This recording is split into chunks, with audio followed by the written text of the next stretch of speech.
is my own comment that I'm expanding upon today because one of the interesting things I feel about deconstruction is this thing that happens when you tell people that you are no longer a Christian is they assume that you don't believe in God.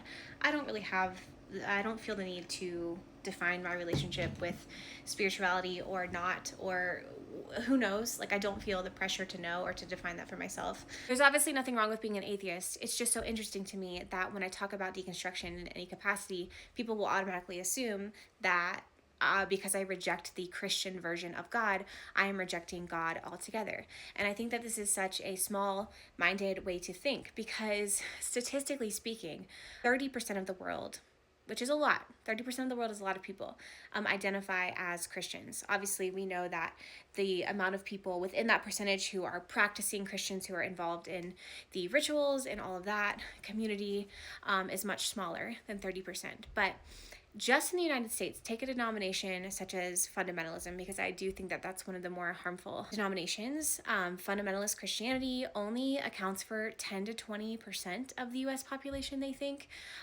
And listen, I know that what we are up against as a society right now, as a country right now, is insane.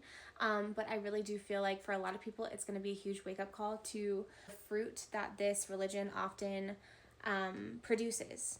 And there will always be exceptions. And I applaud the Christians on this app who are still fighting for love and for what they think that Jesus would stand for.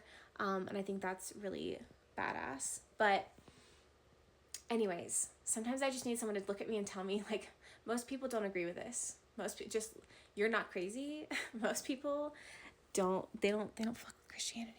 But when you are on the inside of it, at least for me, and I would love to know your experience, like, it felt massive because this is my entire framework for the entire world existing. Like, this is my whole framework. Like, you have the creation story, you have the Adam and Eve story, you have, like, this is God made this in this many days. Like, this is my entire framework for how the world works. So the concept of, like, people having a different experience or perspective of a higher power who lives across the world in this different area that wasn't exposed to these things over here, like, the fact that they have a totally different understanding of God, like, was just invalid to me. I was like, no, that's so dumb. Like, no one thinks that. Everyone believes Christianity, you know, but, like, it's not, it's the vast majority do not think that this is true.